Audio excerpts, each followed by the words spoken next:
Hello all, welcome to our YouTube channel My Project Ideas. In this video, we'll be discussing a Python based application to build a port scanner. Port scanner is a scanner system which scans all the ports on the network and returns that which port number is open and can be used.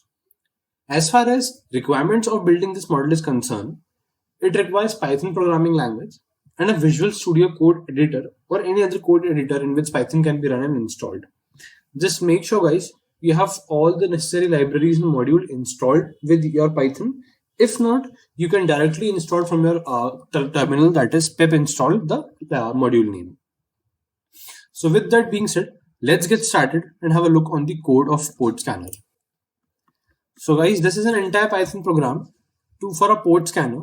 Initially, we have imported all the libraries which involve socket network programming, as this particular program is handling and playing with networks. So we'll need a socket programming, socket network programming concept out here. So we'll write as import pyfiglet, import system, import socket, and import datetime. So as it will interact in the real time environment, so it will just interact with the operating system and system as well.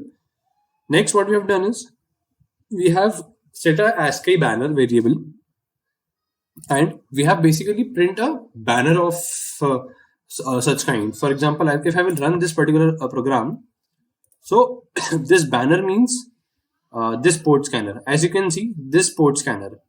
So we have created a banner known as port scanner through this particular banner profile, ASCII banner variable.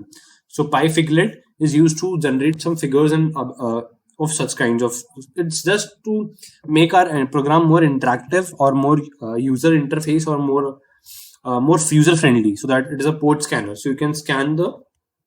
So it is the heading of our basic program, heading of our port scanner. Next, we have defined a target that, for example, if the len of argument provided is equals to 2, means you need to check from this particular program will check. You will give two inputs here, start port and end port. What this program will do is, this program will check from start port to end port and will return all the open port numbers that you can use this particular port. You can use this particular port as the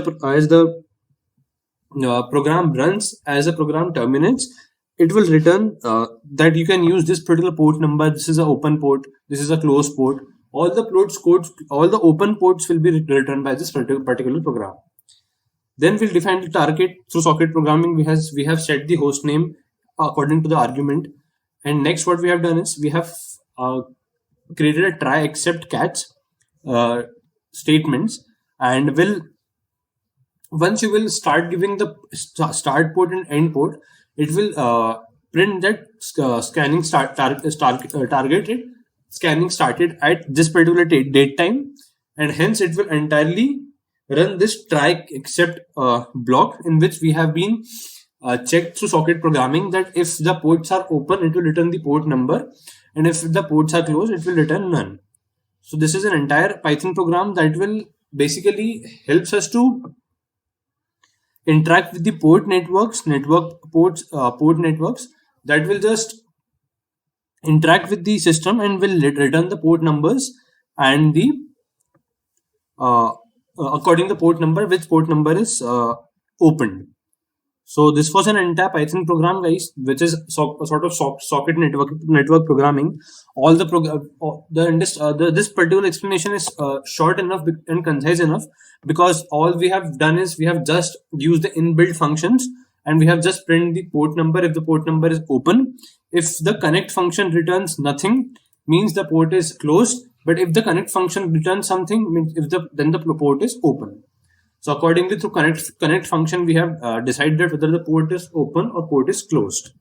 So I hope, guys, this particular video was clear and concise enough. Please do subscribe to our channel My Project Ideas in order to get some more interesting stuffs in different technical domains. Thank you so much, guys.